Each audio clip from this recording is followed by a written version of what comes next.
আসসালামু আলাইকুম আঙ্কেল, কেমন আছেন? ওয়ালাইকুম আসসালাম। আমি ভালো, তুই কেমন আছিস? জি আঙ্কেল, আমি ভালো। শোন, আমি আজকেই দেশে ফিরছি, 4টায় পৌঁছাবো। গাড়ি নিয়ে এয়ারপোর্টে হাজির হয়ে যাস। ওকে আঙ্কেল, আমি আন্টিকেও জানাচ্ছি। জানাইছি। তবে সঞ্জিতাকে জানাইতে নিষেধ করিস। কেন? ওর আজকে জন্মদিন, ওর সারপ্রাইজ দিব। আর হ্যাঁ, তোকে ফোন দেওয়ার মূল কারণ হলো বাড়িটা সুন্দর করে সাজানোর ব্যবস্থা করিস। ওকে। তারপর ফোন কেটে দিয়ে জলদি আন্টির রুমে চলে গেলাম। গিয়ে দেখলাম আন্টি ঘুমাচ্ছে। এখন বুঝলাম আঙ্কেল কেন আন্টিকে কল দেয় নাই। যাই হোক, আমি আর আন্টিকে ডিস্টার্ব না করে আমার কাজ আমি শুরু করে দিলাম। ফুল সহ যা কিছু আছে অর্ডার দিলাম। সকাল 9টায় সঞ্জিতাকে দেখলাম বাড়ি থেকে বেরিয়ে গেল। তারপর আমি বাড়ি সাজাতে শুরু করলাম। এমন সময় আন্টি আসলো। কিরে বাড়ি সাজাচ্ছিস কেন? আঙ্কেল আসতেছে, আর আজকে নাকি সঞ্জিতার জন্মদিন, তাই বাড়ি সাজাতে বলছে। কই আমাকে তো বলিনি। আপনি ঘুমাচ্ছিলেন তাই আপনাকে ফোন দেইনি। সকালে আমাকে ফোন দিছে। ও, তো কখন আসছে? 4টা বাংলাদেশে পৌঁছাবে। গাড়ি নিয়ে যাস?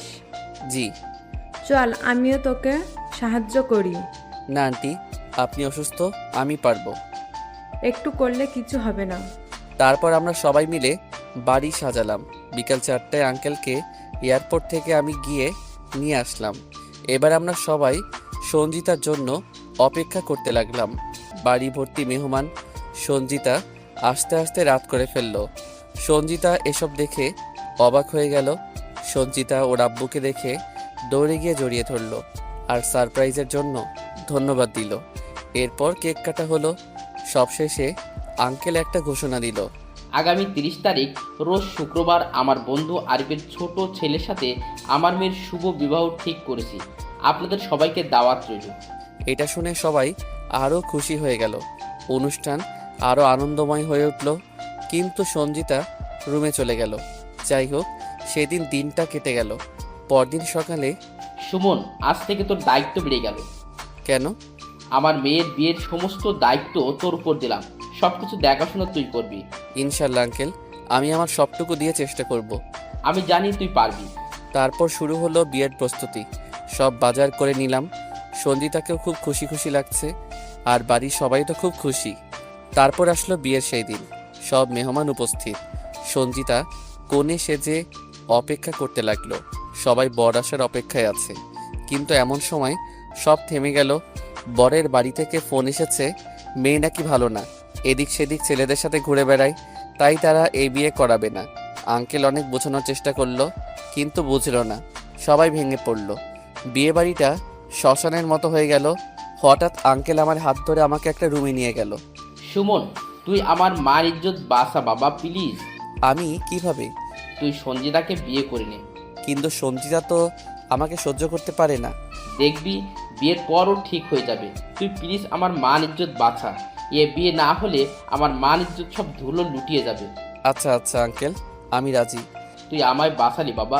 তারপর আমাকে একটা পাঞ্জাবি পরানো হলো। বিয়ে করে নিলাম সঞ্জিতাকে। এখন আল্লাহ জানে আমার কপালে কি আছে। এখন বাসর ঘরের সামনেই দাঁড়িয়ে আছি। যাই হোক, ভয় কাটিয়ে ভিতরে ঢুকলাম। ভিতরে ঢুকতেই সঞ্জিতা খাট থেকে নেমে এসে ঠাস ঠাস করে দুটো থাপ্পড় দিল।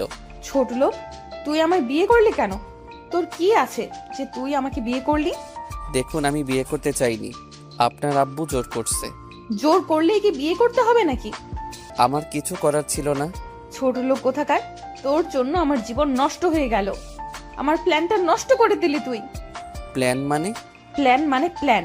আমি তো বিয়ে করতে চাইনি, তাই বান্ধবীদের সাথে মিলে বিয়ে ভাঙার প্ল্যান করছি। সেই জন্য পাত্রপক্ষকে ওইসব আজে বাজে কথা বলেছি বিয়েটা বন্ধ করার জন্য, কিন্তু তুই দিলি সব নষ্ট করে। কি মেয়ে রে বাবা, এমন মেয়ে তো আমি জীবনেও দেখিনি। নিজের গায়ে নিজেই কলঙ্ক লাগাই। আপনার যেহেতু বিয়ে করার ইচ্ছা ছিল না, আগে বললেই পারতেন। এসব করার কি দরকার ছিল? আমি জানি আব্বু আমার কথা শুনতো না, তাই তো এসব করলাম। ও, কিন্তু এখন তো আমরা স্বামী স্ত্রী হয়ে গেছি। সো? তোর মতো ছোট লোক কখনোই আমার জামাই হতে পারে না। তোকে আমি কোনোদিনও জামাই হিসেবে মেনে নিব না। এটা তো জানা কথাই। তুই তোর মতো চলবি, আমি আমার মতো। আমার কোনো কাজে তুই বাধা দিতে আসবি না। আর কিছু? কিছুদিন পরেই আমি তোকে ডিভোর্স দিয়ে দিব। ধন্যবাদ। আপনার সাথে থাকার আমারও কোনো ইচ্ছা নেই বলেই সঞ্জিতার রুম থেকে বেরিয়ে সোজা ছাদে চলে গেলাম। ভীষণ কষ্ট লাগছে। বারবার ছোট লোক বলছে, আমার বাবা মা তুলে গালি দিচ্ছে, এগুলো সহ্য হচ্ছে না। তবুও সহ্য করে নিচ্ছি। মাঝে মাঝে ইচ্ছে করে কানের নিচে দুটো থাপ্পড় দিয়ে বলি, যা হোক ছাদে আমার রুম। আমার রুমে ঢুকে ঘুমিয়ে গেলাম। অন্যদিকে সঞ্জিতাকে আমাকে খাটে শুয়ে শুয়ে ইচ্ছে মতো গালি দিচ্ছে। এই যে শুনো গো, জি বলো। আজ এই বাসর ঘরে তোমাকে পুরো অপসরীর মতো লাগছে। মনে হচ্ছে অনেকগুলো ফুলের মাঝে একটা পরী বসে আছে, আর নিজেকে ধন্য মনে হচ্ছে। নিজেকে ধন্য কেন মনে হচ্ছে?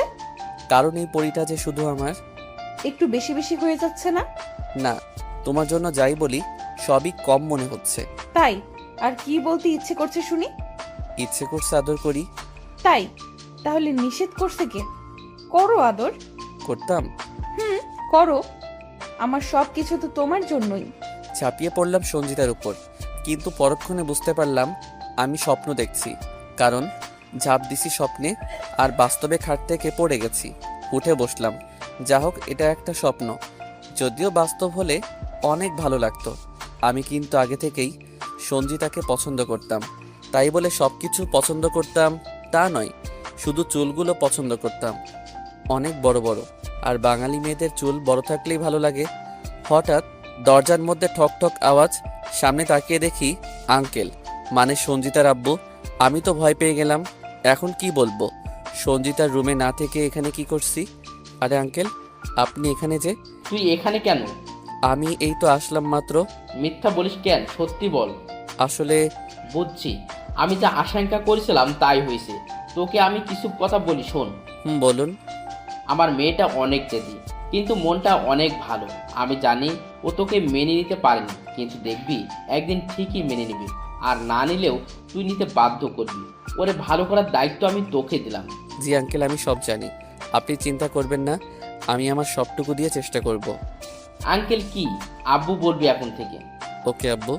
তারপর আঙ্কেল চলে গেল। আমি ফ্রেশ হলাম। তারপর কিচেনে গিয়ে চা বানাইলাম। তারপর এক কাপ চা নিয়ে আন্টির কাছে গেলাম। দেখলাম আন্টি খবরের কাগজ পড়ছে। আন্টি, এই নিন চা। তুই চা এনেছিস কেন? তো কে আনবে? বাকিরা কোথায়? একটা কথা মনে রাখবি, তুই আমার মেয়ের জামাই, আর এইসব কাজ করবি না। ওকে, করব না। আর আন্টি বলে ডাকিস কেন? আম্মু বলবি, আম্মু। ওকে আম্মু, এখন যাই। আজকে ক্লাস টেস্ট আছে, ভার্সিটি যাব। ওকে, সাবধানে যাস। তারপর রেডি হয়ে ভার্সিটি চলে গেলাম। দেখা হয়ে গেল একমাত্র বন্ধু তানভীরের সাথে। কিরে, কাল আসলি না কেন? আমি তো বিয়ে করে ফেলছি। কি বলছিস? কবে? কোথায়? কাকে? আরে তোকে বলছিলাম না, যে বাসায় থাকি তাদের মেয়েটার কথা। ওরেই বিয়ে করছি। কিন্তু মেয়েটা তো ভালো না, তুই থাকবি কিভাবে ওর সাথে? দেখা যাক কেমনে থাকি। আমিন আমিন। এখন চল ক্লাসে যাই। চল। তারপর ক্লাস করলাম। ক্লাস শেষে বাড়িতে গেলাম। গিয়ে নিজের রুমে গিয়ে ফ্রেশ হলাম। এমন সময় আঙ্কেল আসলো। তুই এখানে কি করিস? কিছু না। আজ থেকে তুই সঞ্জিতার রুমে থাকবি। আর সঞ্জিতা? ও তোর স্ত্রী, তোরা একসাথে থাকবি। এটা কি বলতে হয় নাকি? না মানে? আমি যা বলছি তাই করবি। ওকে আব্বু। তারপর আর কি, সব কিছু নিয়ে সোজা সঞ্জিতার রুমে চলে গেলাম। সঞ্জিতার রুমে বসে বসে বই পড়তেছিলাম। হঠাৎ সঞ্জিতা আসলো। আমাকে দেখছে কিনা জানি না, ও জামা খুলতে লাগলো, আর আমার চোখ বড় হতে লাগলো। আস্তে আস্তে পুরো খুলে ফেললো, চেঞ্জ করে ফেললো। চেঞ্জ করে যেই খাটের দিকে তাকিয়ে আমাকে দেখলো, সাথে সাথে এক চিৎকার দিল। আমি গিয়ে মুখ হাত দিয়ে ঝাপটে ধরলাম। আরে আরে, করছেন কি? চিল্লাচ্ছেন কেন? সঞ্জিতা আমার হাত ছাড়িয়ে নিল। তারপর, তুই আমার রুমে কি করছিস? আজ থেকে এটা আমারও রুম। কি বললি? আমি বলি নাই, আপনার আব্বু, মানে আমার শ্বশুরমশাই বলছে। আব্বু? আব্বু? সাথে সাথে আঙ্কেল আসলো।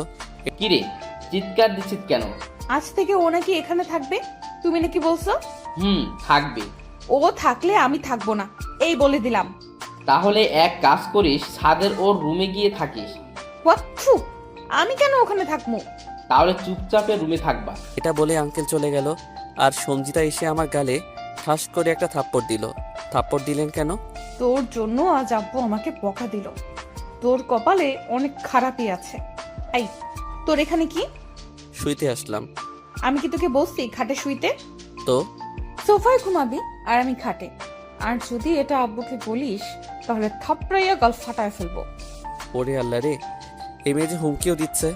আবার ওর আব্বু আমাকে বলছে ওরে ঠিক করতে। নিজের কপাল নিয়ে এখন নিজেই গর্ববোধ করতে ইচ্ছে করছে। আর কিছু না বলে সোফায় গিয়ে শুয়ে পড়লাম, ঘুমিয়ে গেলাম। পরদিন ছুটির দিন ছিল। সকালে ঘুম ভাঙলো দরজার ধাক্কার আওয়াজে। দরজা খুলে দেখি বাড়ির কাজের লোক ডেকেছে খাওয়ার জন্য। আমি বললাম আসতেছি। তারপর খাটের দিকে তাকাতেই দেখলাম সঞ্জিতার মায়াবী মুখটা একেবারে বাচ্চার মতো লাগছে। ইচ্ছে করছে কপালে একটা চুমু দেই। আমি ওরে ডাকতে লাগলাম, কিন্তু উঠছে না। তাই ওর গায়ে টাচ করে ডাকতে লাগলাম। এমন সময় আমার হাত ধরে ফেললো, হাতটা বুকে জড়িয়ে ধরে শুয়ে আছে। দেখতে ভালোই লাগছে।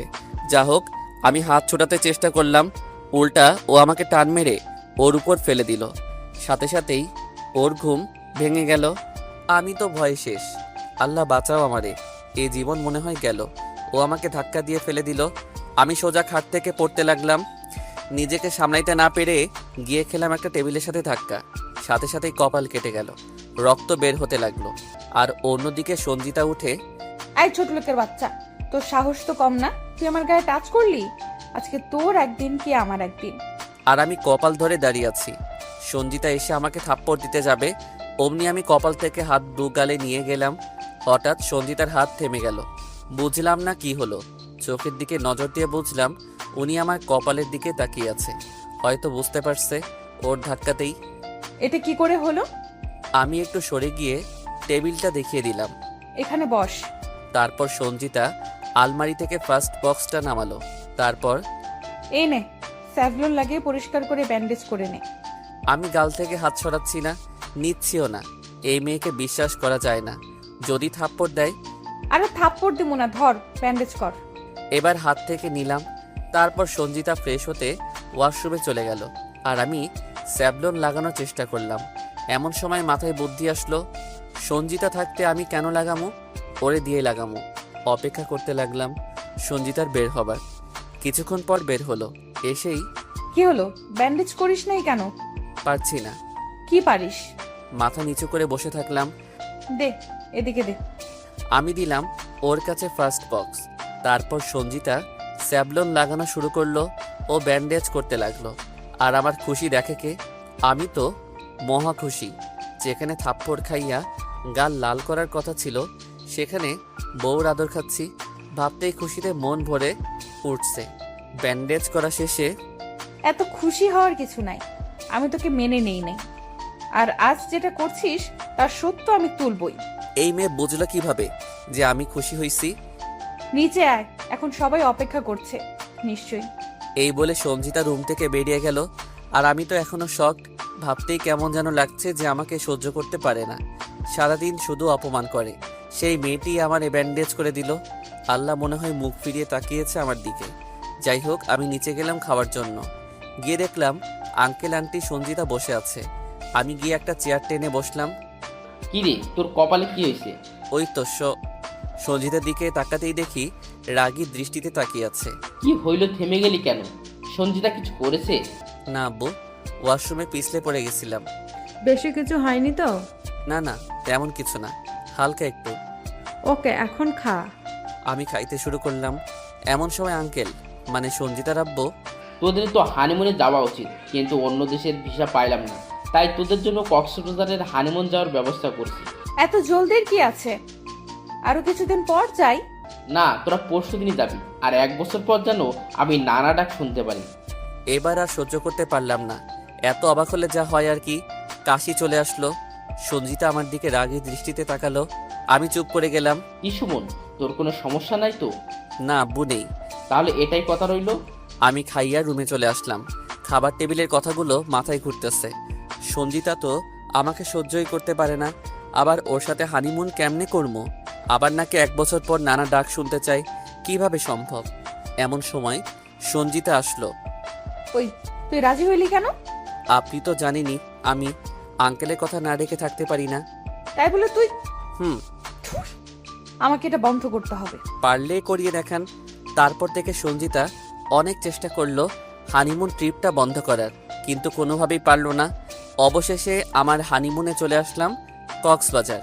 আগে থেকে সঞ্জিতার আব্বু সব ব্যবস্থা করে রেখেছিল। রুমে আসতেই, তুই এখানে আমার সাথে থাকতে পারবি না, অন্য রুম ভাড়া করে নে। ভেবে দেখেন। কি ভাববো? আমি কোনো ভীতু মেয়ে না যে তেলাপোকা দেখে ভয় পাবো। আমি তা বলি নাই। তো যদি তোমার আব্বু হঠাৎ চলে আসে তখন, আর এসে যদি দেখে আমি আর তুমি আলাদা, তখন কি হবে? ব্ল্যাকমেইল করছিস? না, বুঝাচ্ছি। থাক, তুই এই রুমেই থাক। রাত্রিবেলা খাইয়া বিছানায় শুয়ে আছি, হঠাৎ সঞ্জিতা, ওই, তুই এখানে শুয়ে আছিস কেন? তো কোথায় শুবো? নিচে ঘুমা। পারবো না। তোর ইচ্ছা থাকলে তুই ঘুমা। কি বললি? তুই আমাকে তুই করে বললি আবার? বলছি তো, কি করবি? চুপ করে ঘুমাইলে ঘুমা, নাইলে রুম থেকে যা। তোর সাহস দিন দিন বেড়ে যাচ্ছে, তাই না? তোর সাহস কমানোর ব্যবস্থা করব। কি করবা? চিৎকার করে লোক ডেকে বলবো তুই আমাকে কিডন্যাপ করছিস। হাসছিস কেন? সে গুড়ে বালি। বলে যাও না, তোমার আব্বুই সবকিছুর ব্যবস্থা করে দিছে। এখন তুমি চিৎকার করে তোমার আর তোমার আব্বুর মানিজ্জত নষ্ট হবে, আমার কিছুই হবে না। এবার সঞ্জিতা চুপ হয়ে গেল, আর কিছু না বলে খাটে এসে মাঝখানে একটা কোলবালিশ রাখলো। এই গোলবালিশের ওপাশে আসবি না, বলে দিলাম। আপনি না আসলেই হলো, নিজেকে সামলাও। ধুর, আমি কোনো যাবই না। মাথায় যেন থাকে। সঞ্জিতার কিছু না বলে অপর পাশ হয়ে ঘুমিয়ে গেল। যাক, আজকে টাইট দিতে পারছি, এইটুকু বুঝছি যে একটু হলেও আমাকে ভয় পাইছে আজ। ভাবতেই হাসি পাচ্ছে। আমি সঞ্জিতাকে ধমক দিছি। তারপর দিন সকালে উঠে দেখি সঞ্জিতা পাশে নেই। এই মেয়ে গেল কোথায়? চিন্তায় পড়ে গেলাম। জলদি করে উঠে সঞ্জিতাকে খুঁজতে লাগলাম। রুমে পেলাম না। রুম থেকে বের হলাম। বের হয়ে দেখি সঞ্জিতা একটা ছেলের সাথে কথা বলছে। মাথা গরম হয়ে গেল। আমি গিয়ে সঞ্জিতার হাত ধরে টেনে নিয়ে আসলাম রুমে। রুমে এনে ঠাস করে একটা থাপ্পড় লাগালাম। তুই আমাকে থাপ্পড় দিলি কেন? জামাই থাকতে পর পুরুষের সাথে কিসের কথা? আমি কার সাথে কথা বলবো না বলবো তা আমার ব্যাপার, তোর না।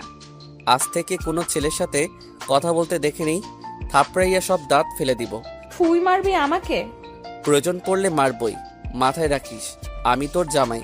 আমি তোর জামাই হিসেবে মানিই না, তাই বলছি একদম অধিকার খাটাতে আসবি না।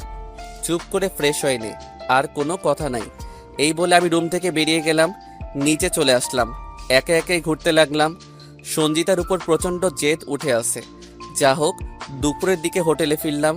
গিয়ে দেখলাম সঞ্জিতা শুয়ে আছে। কিছু না বলে ওয়াশরুমে ঢুকে ফ্রেশ হলাম। তারপর এসে দেখলাম সঞ্জিতা কাঁপতেছে। ভাবলাম হয়তো শীত লাগছে। মেয়েটার মুখটা এতই মায়াবী যে রাগ করে থাকা যায় না। তাই ওর গায়ে কম্বল দিতে গিয়ে ওর হাতে হাত লাগলো, আর বুঝতে পারলাম ওর হাত প্রচণ্ড গরম। সাথে সাথেই কপালে হাত দিয়ে বুঝলাম ওর গায়ে প্রচণ্ড জ্বর। বুঝতে পারলাম সকালে থাপ্পড়টা বেশি হয়ে গেছে, সেজন্যই জ্বর এসেছে। খারাপ লাগতে লাগলো।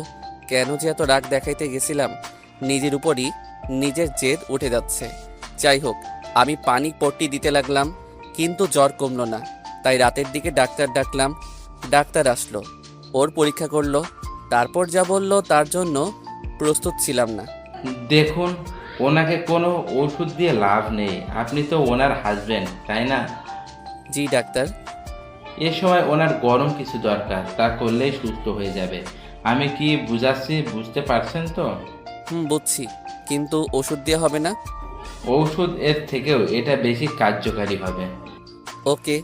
তারপর ডাক্তার চলে গেল। আমি সঞ্জিতার মুখটা দেখতে লাগলাম। কি মায়াবী একটা মুখ, এত রাগ আসে কোথা থেকে কে জানে। কিন্তু ডাক্তার যা বলে গেল তা এখন কিভাবে করি? সঞ্জিতা কাঁপছে, কম্বলে কিছুই হচ্ছে না, কাঁপছেই। তাই কোনো উপায় না পেয়ে, ইচ্ছা না থাকা সত্ত্বেও ওর সাথে গভীর মিলনে আবদ্ধ হয়ে গেলাম। পরদিন সকালে আমার আগেই সঞ্জিতার ঘুম ভেঙে গেল। সঞ্জিতা ঘুম থেকে উঠে প্রথমে কিছু বুঝতে না পারলেও পরে যখন দেখে নিজের গায়ের জামা পাল্টানো, তারপরে বুঝতে পারে রাত্রে কি হয়েছে। সঞ্জিতা এক চিৎকার দিয়ে বিছানা থেকে উঠে দাঁড়ায়। ওর চিৎকার শুনে আমারও ঘুম ভেঙে গেল। কি হয়েছে? চিৎকার দিলা কেন? তুই আমার সাথে কি করছিস রাতে? যা করার তাই করছি। কি করছিস? স্বামী স্ত্রীর মধ্যে যে ধরনের সম্পর্ক থাকে সেটাই করছি। শুয়োরের বাচ্চা, কুত্তার বাচ্চা, তুই কিভাবে করলি আমার সর্বনাশ? ও সোজা এসে আমার গালে থাপ্পড় দিয়ে বসলো দুইটা। আরে সমস্যা কি? মারছো কেন? আমি তোমার জামাই, আমার হক আছে, এতে সর্বনাশের কিছুই নাই। সঞ্জিতা কাঁদতে লাগলো। দেখো, আমি যা করছি ভালোর জন্য করছি, তোমার কাল প্রচণ্ড জ্বর ছিল। ডাক্তার ডাকার পর উনি বলল তোমারে ওষুধ দেওয়া লাগবে না, এসব করলেই ঠিক হয়ে যাবে। আর দেখো তুমি ঠিক হয়ে গেছো। তাই বলে তুই আমার অসহায়ত্বের সুযোগ নিবি? আমি কোনো সুযোগ নেই, আমি আমার দায়িত্ব পালন করেছি। সঞ্জিতা কেঁদেই চলছে। যেহেতু কাজটা আমি করছি তাই আমি ওয়াশরুমে চলে গেলাম। তারপর ফ্রেশ হয়ে রুম থেকে বের হয়ে গেলাম। কিছুক্ষণ পর খাবার নিয়ে আবার রুমে প্রবেশ করলাম। গিয়ে দেখলাম সঞ্জিতা কেঁদেই চলছে। উফ, কি মেয়ে রে বাবা, সামান্য একটুতে এত কাঁদতে হয় নাকি? এখনো কান্না করছো কেন? আচ্ছা, তুমি আমাকে স্বামী হিসেবে মেনে নাও, তাহলেই তো হয়। সর্বনাশের কিছু হবে না। আমি তোকে জীবনেও স্বামী হিসাবে মেনে নিব না। তুই ছেলে নামের কলঙ্ক। যে ছেলে মেয়েদের অসহায়ত্বের সুযোগ নেয় সে কাপুরুষ। তুই একটা কাপুরুষ। অবশ্য তোর মতো ছোট লোকের বাচ্চারা আর পারে কি? আজাইরা বকবক না করে খাবার এনেছি, খেয়ে নাও, এই বলে রুম থেকে বেরিয়ে গেলাম। আর ভালো লাগছিল না, তাই সমুদ্র পাড়ে চলে আসলাম। হাঁটতেছি নিজের অজান্তেই চোখ দিয়ে পানি পড়ছে। বুঝতে পারিনি বারবার অপমান হতে কার ভালো লাগে। সঞ্জিতা কিছু হলেই বাবা মাকে নিয়ে কথা বলে ফেলে, অথচ ও আমার সম্বন্ধে কিছুই জানে না। আজ খুব করে আম্মুর কথা মনে পড়ছে। যা হোক, সমুদ্র পাড়ে অনেকক্ষণ হাঁটাহাঁটি করলাম। তারপর হোটেলে ফিরে রুমে গিয়ে দেখলাম সঞ্জিতা নাই। কি হলো, মেয়েটা গেল কোথায়? ওয়াশরুম, বারান্দা, পুরো হোটেল খুঁজলাম, কোথাও পাচ্ছি না। তারপর রুমে এসে বসে আছি, এমন সময় হোটেলের একজন স্টাফ আসলো। স্যার, আসতে পারি? আসুন। স্যার, কি ম্যাডামকে খুঁজছেন? হুম। উনি তো চলে গেছেন। কোথায়? তো বন্ধুরা, এতক্ষণ ধরে গল্পটি শুনেছ। গল্পটি তোমাদের কাছে কেমন লাগছে? যদি গল্পটি ভালো লেগে থাকে এবং এ ধরনের গল্প আরও শুনতে পছন্দ করো, তাহলে এক্ষুনি নিচে থাকা সাবস্ক্রাইব বাটনটি টিপে আমাদের পরিবারের একজন সদস্য হয়ে যাও এবং গল্পটি কন্টিনিউ করো। আর হ্যাঁ, একটি সুন্দর কমেন্ট করতে কিন্তু ভুলবে না। যাওয়ার সময় জিজ্ঞাসা করায় বলেছেন বাড়ি চলে যাচ্ছে। ও আচ্ছা, তুমি যাও। স্টাফ চলে গেল। ও যেহেতু চলে গেছে তাহলে আমি আর থেকে কি করব? আমিও আমার সব গুছিয়ে বের হয়ে গেলাম। রিসেপশনে চাবি দিয়ে বেরিয়ে পড়লাম। 7টার সময় বাসায় পৌঁছালাম। বাসায় ঢুকতেই আন্টি আঙ্কেল সামনে। কিরে, তোদের মধ্যে কি হয়েছে? সঞ্জিতা এমন ভাবে চলে আসলো, এখন তুই? তেমন কিছু না, সঞ্জিতা আমার উপর রাগ করেছে তাই রেগে চলে এসেছে। তা মহারানী কোথায়? নিজের রুমেই আছে। ও আচ্ছা, আমি যাচ্ছি। কি হয়েছে তোমার? এভাবে চলে আসলে কেন? আব্বু আম্মু কি ভাবছে এখন? আমি কি করব না করব তা কি তোকে জিজ্ঞাসা করব? করতেই হবে, আমি তোমার জামাই। তুই আমার জামাই? আমি তো মানিই না। যা হোক, কান্না থামাও। আচ্ছা, তুমি কি চাও বলো এখন? আমি চাই ডিভোর্স। আমি তোর সাথে সংসার করতে পারবো না। তুমি চিন্তা ভাবনা করে বলছো তো? আমি চিন্তা ভাবনা করেই বলছি। ওকে, তাহলে কালকে আমরা উকিলের কাছে যাব ডিভোর্সের জন্য। ওকে। পরদিন সকালে রুমে শুয়ে শুয়ে বই পড়ছি, এমন সময় সঞ্জিতা। কি হলো, যাবি না? কোথায়? উকিলের কাছে। ও হ্যাঁ, সরি, আমি ভুলেই গেছিলাম। 5 মিনিট, আমি রেডি হয়ে নিচ্ছি। তারপর ফ্রেশ হয়ে রেডি হয়ে চললাম উকিলের উদ্দেশ্যে। শহরের সব থেকে ভালো উকিলের কাছে গেলাম। উনি 2 মাস সময় নিলেন। যা হোক, বাড়ি ফিরলাম। সঞ্জিতাকে খুশি মনে হচ্ছে। এখন থেকে তুই তোর মতো, আমি আমার মতো। ওকে। এরপর থেকে শুরু হলো একা একা চলার পথ। সঞ্জিতার আমি কেয়ার করতে চাইলেও ও সহ্য করতে পারতো না। সব সময় আমাকে এড়িয়ে চলতো, তবে প্রতিদিনই ডিভোর্স পেপারের কথা বলতো। যা হোক, এভাবে দেখতে দেখতে মাসখানিক কেটে গেল। আমারও ফাইনাল পরীক্ষা শুরু হলো। একসময় পরীক্ষা শেষের দিকে, শেষ পরীক্ষার দিন। পরীক্ষা শেষে উকিলের কাছে চলে গেলাম, কারণ আগের দিন রাতে কল দিয়ে বলেছে যে ডিভোর্স পেপার রেডি হয়ে গেছে। তাই চলে গেলাম আনতে। পেপার নিয়ে বাড়িতে ফিরলাম। বাড়িতে ফিরতেই আন্টির সাথে দেখা। কেমন হলো রে পরীক্ষা? খুব ভালো। আলহামদুলিল্লাহ। শেষ ভালো যার সব ভালো তার। সঞ্জিতা কোথায়? রুমের কাছে গিয়ে দেখ। ওকে। আমি রুমে চলে গেলাম। রুমে গিয়ে দেখলাম সঞ্জিতা বই পড়ছে। কি করছো? এই তো বই পড়ছি, দেখোস না? দেখছি তো। ও হ্যাঁ, তোমার জন্য সুখবর আছে। কিসের? Divorce paper ready. সত্যি? এই তো পেপার। দেখি দেখি। ও দেখে খুশিতে আমাকে জড়িয়ে ধরলো, পরে বুঝতে পেরে ছেড়ে দিল। সরি। কোনো সমস্যা নেই। ধন্যবাদ। এখন তো মহা খুশি। আমি অনেক খুশি। এবার আমি আমার পছন্দের ছেলেকে বিয়ে করব। করিও, আল্লাহ তোমাদের সুখী রাখুক। এই কি, তোমার চোখে পানি? ও কিছু না, এটা সুখের পানি। ও আচ্ছা। তারপর আমি আমার সবকিছু গুছিয়ে নিলাম। গুছিয়ে রুম থেকে বের হবার পথে। ওই, কোথায় যাচ্ছ? আমার আগের রুমে কাটাবো, সেখানে যাচ্ছি। ও। তারপর আবার পা বাড়াতে যাব আর সঞ্জিতার ডাক। আমি পিছনে ফিরতেই সঞ্জিতা এসে আমাকে জড়িয়ে ধরলো। আমি তো হা হয়ে গেলাম। সঞ্জিতা আমাকে জড়িয়ে ধরেছে, বিশ্বাস করতে পারছি না। ধন্যবাদ তোমাকে। হাজবেন্ড হিসেবে তোমাকে মনে রাখি আর না রাখি, একজন ভালো বন্ধু হিসেবে তোমাকে অনেক দিন মনে রাখবো। মন খারাপ হয়ে গেল। আমি ভাবছিলাম এই বুঝি সঞ্জিতা বলবে আমাকে ছেড়ে কোথায় যাচ্ছ, আমি যে তোমাকে ভালোবাসি। কিছুই বলল না। সমস্যা নেই, এখন ছাড়লে খুশি হই। সঞ্জিতা ছেড়ে দিল। আমি রুম থেকে বেরিয়ে সোজা ছাদে আমার আগের রুমে চলে গেলাম। চলে যাব আজ এ বাড়ি ছেড়ে, আব্বু আম্মুর কাছে চলে যাব। আর হ্যাঁ, আমি কোনো গরিব ঘরের সন্তান নই। পরিবারের ছোট সন্তান হওয়ায় একটু দুষ্টামি করতাম বেশি, যার ফলে সবাই আমাকে বকা দিত। এত বকা দিত যে সহ্য করতে পারছিলাম না, তাই বাড়ি থেকে চলে আসি। তারপর থেকে ওনাদের সাথে বাড়িতে কোনো দিন যোগাযোগ করিনি। হয়তো আমাকে অনেক খুঁজেছে, আজকে রাতেই বাড়িতে চলে যাব। তারপর দুটো চিঠি লিখলাম, একটা সঞ্জিতার জন্য, দ্বিতীয়টা আন্টি আঙ্কেলের জন্য। এইভাবে যেতে যেতে রাত হয়ে গেল। সবাই একসাথে খেলাম। তারপর রুমে এসে সব কিছু গুছিয়ে নিলাম। রাত 12টা, সবাই ঘুমিয়ে গেছে। রুম থেকে বের হলাম। প্রথমে সঞ্জিতার রুমে গেলাম, গিয়ে দেখি ঘুমিয়ে আছে। মায়াবী মুখটা কাছে টানছে, কিন্তু ইচ্ছে থাকলেও যেতে পারছি না, কারণ আইন অনুযায়ী আমি ওর কেউ না। তাই বেশি সময় না নিয়ে চিঠিটা টেবিলে রেখে বের হয়ে আসি। তারপর আন্টি রুমে আসলাম, আন্টিকে সালাম করলাম, চিঠিটা রেখে চলে আসলাম। আর আঙ্কেল ব্যবসার কাজের জন্য বিদেশে আছে।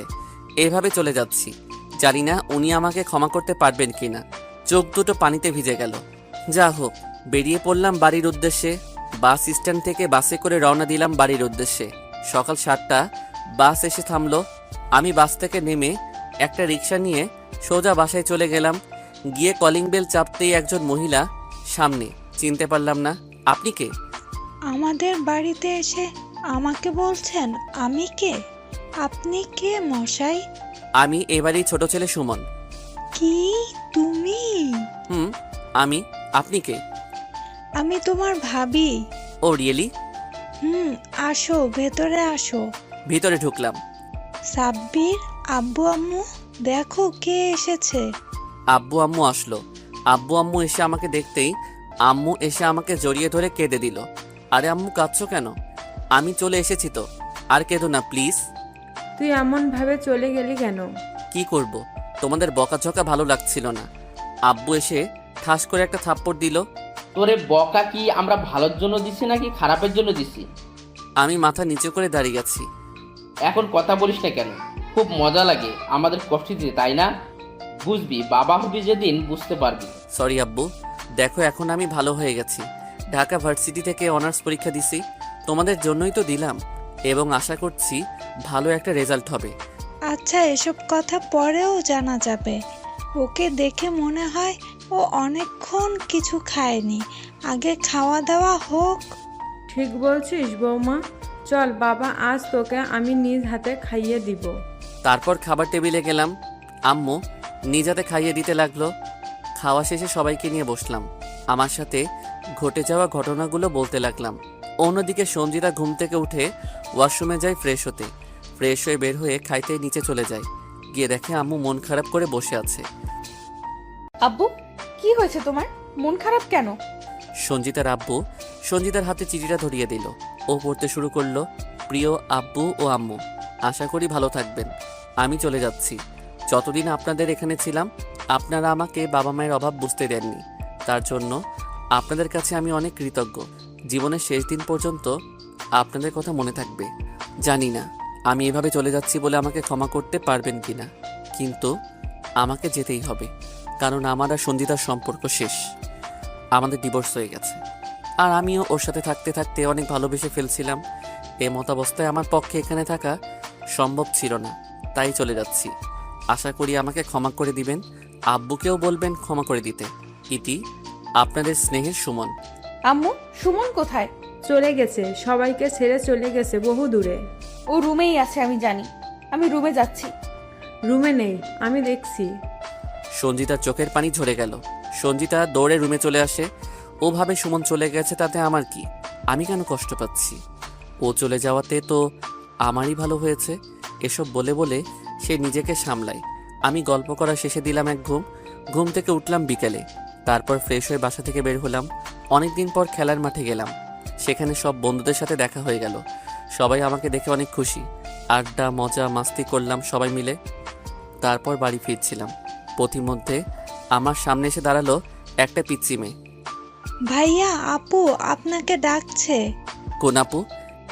বটগাছের ওই পাশে দাঁড়িয়ে আছে, গিয়ে দেখে নেন। এই বলে পিচ্চি দৌড় দিল। আমি গেলাম বট গাছের নিচে। গিয়ে দেখলাম সেই আপুটা আর কেউ নয়, আমার আপন খালাতো বোন তিন্নি। কিরে ডাকলি কেন? বাসায় গেলেই তো পারতি। এতদিন পর দেখা, তারপরেও সুন্দর করে কথা বললে না। তুই আমার ছোট, তোর সাথে সুন্দর অসুন্দরের কি আছে? দূর, ভালো লাগে না। কেন ডেকেছিস বলবি নাকি জামুগা? কেমন আছো? ভালো। আর কিছু? আরো কিছু বলার আছে। বল। বোঝো না আমি কি বলতে চাই? আজব, কি বুঝবো?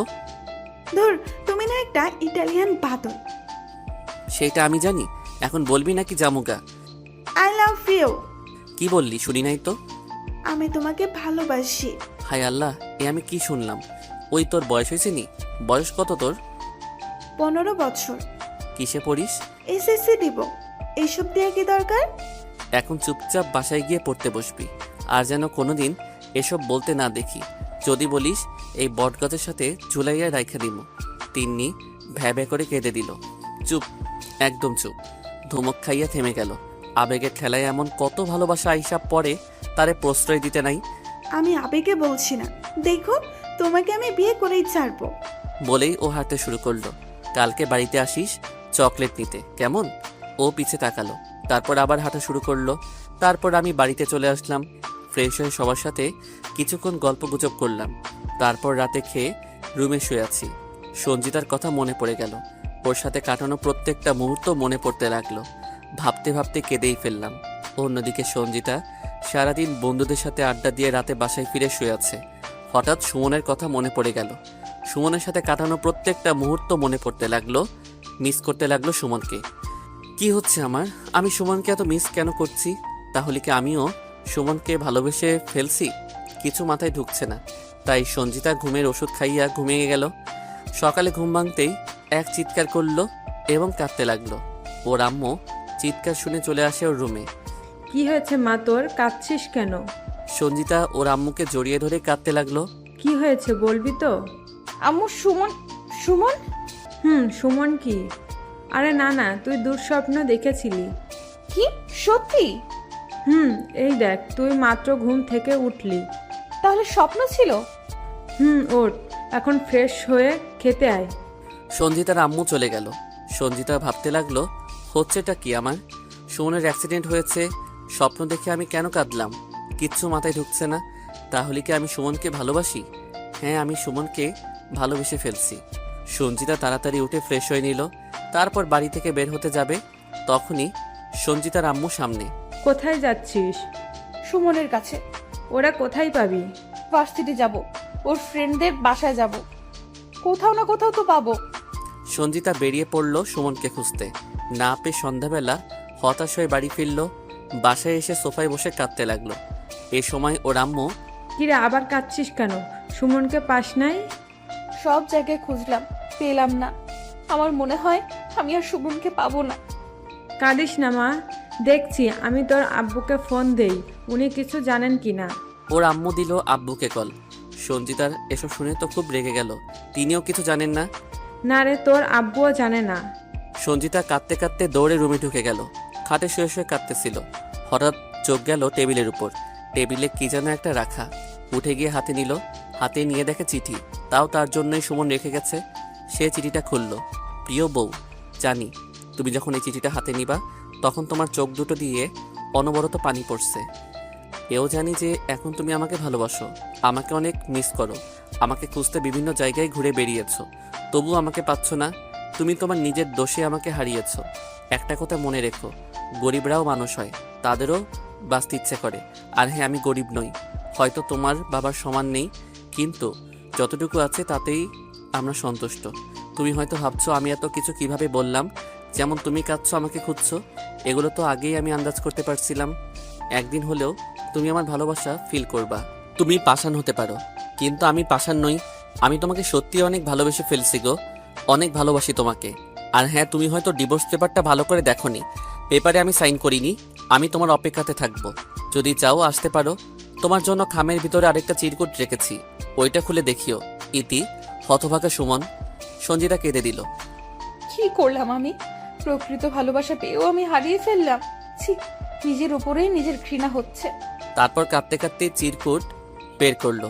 চিরকুট বের করে পড়তেই সঞ্জিতা খুশি হয়ে গেল, কারণ চিরকুটে সুমনের বাড়ির ঠিকানা দেওয়া। সঞ্জিতা খুশিতে মা মা বলে চিৎকার দিতে লাগলো। ওর মা চলে আসলো মেয়ের চিৎকার শুনে। কি হয়েছে রে? আম্মু, আমি পেয়ে গেছি। কি পাইছিস? আমি সুমনের বাড়ির ঠিকানা পেয়ে গেছি। কোথায় পাইলি? ও আমার জন্য চিঠি রেখে গেছে, চিঠির সাথে চিরকুটে বাড়ির ঠিকানা দিয়ে গেছে। সত্যি ছেলেটা তোকে অনেক ভালোবাসে রে। আমিও ভালোবাসি। আমি এখনই যাব। না না, তুই যাবি না এখন, অনেক রাত এখন, গেলে পথে ঘাটে বিপদ হতে পারে। কালকে সকালে গাড়ি নিয়ে চলে যাস। আমার যে মন মানছে না। কিছু করার নেই, আমি এখন যেতে দিব না তোকে। ওকে। এখন খুশি তো? তাহলে খেয়ে নে। না, আমি খাবো না, তুমি খেয়ে ঘুমিয়ে পড়ো। তুই না খেলে আমিও খাবো না। আচ্ছা চলো। তারপর সঞ্জিতা খেতে চলে গেল, খেয়ে রুমে শুয়ে আছে। সুমনের সাথে কাটানো স্মৃতিগুলো ভাবছিল আর হাসতেছিল। এভাবেই ঘুমিয়ে যায়। অন্যদিকে সুমন সকালে ঘুম থেকে উঠে খেয়ে বন্ধুদের সাথে আড্ডা দেয়। এইভাবেই দিনটা পার করে দেয়। রাতে ঘুমানোর সময় সঞ্জিতার বকাগুলো মিস করে। সঞ্জিতার কথা ভাবতে ভাবতেই ঘুমিয়ে যায়। তারপর দিন সকাল হতে না হতেই তিন্নি গাড়ি ছুটে চলে সুমনের বাড়ির উদ্দেশ্যে। অন্যদিকে আমি সকালে ঘুম থেকে উঠে যথারীতি খেয়ে বের হই, তারপর আড্ডা দিতে বের হই। আড্ডা দেওয়া শেষে বাড়ি ফিরছিলাম, এমন সময় তিন্নি এসে হাজির। কেমন আছো? আমি যে তোর বর, জানিস না? জানি তো। তাইলে ভাইয়া ডাকিস না কেন? তোমাকে আমি ভালোবাসি, ভাইয়া রাখবো কেন? তোর ভালোবাসা। আচ্ছা, প্রমাণ দিতে পারবি? কি করতে হবে বলো? বেশি কিছু না তো। সাথের বান্ধবী আছে না অবনী? তো ওরে আমি ভীষণ লাইক করি, ওর সাথে লাইন করিয়ে দে। কি? তুমি শুধু আমার, আর কারো না? তাইলে আলু খা, আমি যাই। আলু খাই না আমি। কি ভালোবাসা রে, আমার জন্য আলু খেতে পারিস না, আবার বলিস ভালোবাসিস। আলুর সাথে ভালোবাসার কি সম্পর্ক? এজন্যই তো বলি আবেগ মাথা থেকে সরাইতে, না হলে কপালে দুঃখ আছে। কচু আছে। কচু থাকা লাগবো না, চল আমার সাথে বাড়ি। কেন জমো? গেলে আয় বিরিয়ানি খাইতে পারবি, নাইলে এখানে বসে থাক। আমি গেলাম। আমি হাঁটা ধরলাম, তিন্নিও পেছন পেছন হাঁটা ধরলো। জানতাম এ মেয়ে আসবেই, বিরিয়ানির কথা শুনলে কুকুরও পেছন পেছন আসবে। আর এটা স্বয়ং রূপবতী তিন্নি, ওনার আবার বিরিয়ানি খুব প্রিয়। যাই হোক, বাড়িতে আসলাম, বাসার ভিতরে ঢুকলাম। সবাই দেখি আমাকে দেখে হাসতেছে, ভাইয়া আর ভাবি বেশি হাসতেছে। কি হলো, তোমরা হাসছো কেন? তোমার জন্য সারপ্রাইজ আছে। মানে কিসের সারপ্রাইজ? তেমন কিছু না, শহুরের যে জিনিসটা তোমার সব থেকে প্রিয় সে জিনিসটা এসে গেছে। আমার আবার কি প্রিয়? আরে কি বলছো, ঠিক করে বলো তো। আমরা কিছু বলতে পারবো না, তুমি রুমে গিয়ে দেখে নাও। ওকে, আর এইভাবে ভালো মতো বিরিয়ানি খাওয়াইয়া বিদায় করো। থাক, লাগবে না, আমি এখনই চলে যাচ্ছি। হইছে, ভাব দেখাইতে হবে না, খেয়ে তারপর যা। থামো তোমরা, তুমি যাও রুমে, আমি ওরে খাবার দিচ্ছি। তারপর আর কি, রুমে ঢুকলাম, কোথাও কিছু পেলাম না। ভাইয়া আর ভাবির উপর গেল মেজাজ খারাপ হয়ে। উদয় আমাকে কি কইলো না কইলো, ধুর, কোনো কিছু না ভেবে ঢুকে গেলাম ওয়াশরুমে। ওয়াশরুমে ঢুকে দিলাম এক চিৎকার, কিন্তু কোনো আওয়াজ হলো না, কারণ আমার মুখ অন্য কেউ দখল করে নিল। কিছুক্ষণ পর ছাড়লো, ছাড়ার পর ভালো করে তাকিয়ে আমি অবাক হয়ে গেলাম। এ দেখি সঞ্জিতা। আমি ভূত দেখছি না তো? তো তো তুমি? আমি চলে আসলাম। কেন, কারো অসুবিধা? না মানে তুমি এখানে কি করো? আমার শ্বশুর বাড়ি আমি এসেছি। শ্বশুর বাড়ি মানে? সঞ্জিতা আবার আমার শার্টের কলার টেনে আগাইয়া নিয়ে নিজের মুখ আমার মুখের সামনে এনে, মানে বুঝো না? ধুর, ছাড়ো তো। ছাড়িয়ে ওয়াশরুম থেকে বেরিয়ে আসলাম। সঞ্জিতাও বের হয়ে আসলো। তোমাকে এই বাড়িতে জায়গা দিছে কে? কে আবার দিবে? শ্বশুর শাশুড়ি দিছে। বেশি কথা না বলে আমার রুম থেকে বের হও। বলে আমার জামাইটার দেখি ভীষণ রাগ। এই বলে আমাকে খাটে ফেলে দিয়ে আমার উপর চড়ে বসলো। আরে কি হচ্ছেটা কি? আমি কিন্তু চিৎকার করব। ওলে বাবু রে। বলেই এক করে নিল। আমি স্তব্ধ হয়ে গেলাম। কিছুক্ষণ পর ছাড়লো। এবার রাগ কমছে? আর একবার দিলে ভেবে দেখতে পারি। ওরে আমার সোনা রে, আর দিতে পারবো না। তোমার দিতে হবে না, আমি নিয়ে নিচ্ছি। এবার আমি জোর করিয়া করে নিলাম। এবার শেষ হতেই ভাবি এসে দরজায় টোকা দিল। দিন দুপুরে এসব করতে নেই। আমরা হতভম্ব হয়ে গেলাম। সঞ্জিতা লজ্জা পেয়ে নেমে গিয়ে ওয়াশরুমে চলে গেল। আর আমি তো লজ্জায় শেষ। এত লজ্জা পেতে হবে না, যাও বউকে নিয়ে খেতে এসো। ওকে, তুমি যাও, আসছি। ভাবি চলে গেল। তারপর আমিও ওয়াশরুমে ঢুকলাম। একসাথে দুজন গোসল করে বের হলাম। তারপর রেডি হয়ে খাইতে চলে গেলাম। খাবার টেবিলে তিন্নিকেই সবাই খাওয়াচ্ছে, আর আমি বসে আছি। আরে হচ্ছেটা কি? সব ওরে দিতেছো, আমাকে তো কিছু দাও। তুই অনেক খাইছিস, এবার বৌমাকে খাওয়াবো। তোর দেখতে ইচ্ছে না করলে চলে যেতে পারিস। তোর। তারপর নিজের হাতেই নিজে নিয়ে খেতে লাগলাম। আর সঞ্জিতা মুচকি মুচকি হাসছে। শরীরটা জ্বলে যাচ্ছে। খারাপ দেখাচ্ছি মজা।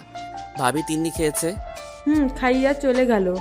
আর তোকে বলেছে বিকালে দেখা করতে। ওকে, আমি জানি। এটা শুনেই সঞ্জিতার হাসি উড়ে গেল। এবার আমি মজা করে খেতে লাগলাম। খাওয়া শেষে আমি রুমে শুয়ে আছি। কিছুক্ষণ পর সঞ্জিতা আসলো। এসে দরজা বন্ধ করলো। তারপর শাড়িটা কোমরে বেঁধে নিল। পুরো দজ্জাল বউয়ের মতো শুরু করলো। ওই তিন্নিকে? তুমি জেনে কি করবা? আগে বল তিন্নিকে। আমার খালাতো বোন। ওর সাথে কিসের সম্পর্ক? আজব, তুমি এমন করছো কেন? বলবি নাকি আমি? আরে বাপরে, বৌদিকে খুব রেগে গেছে। রাগে না বাবু, রাগে না। আরে ওইটা একটা পাগল। আমাদের মধ্যে কোনো সম্পর্ক নাই। ওরে আমি আমার ছোট বোনের মতোই দেখি। আর তোমাকে রাগানোর জন্যে খাবার টেবিলে ওভাবে বলছিলাম। এইবার দেখি বউ আমার রেগে আমার উপর চড়ে বসলো। কি করছো, মরে যাবো তো? ও আমার মুখ চেপে ধরলো। আর কোনো দিন এ ধরনের কথা বলবা না। ওকে, বলবো না। পাপ্পি দাও। দিচ্ছি।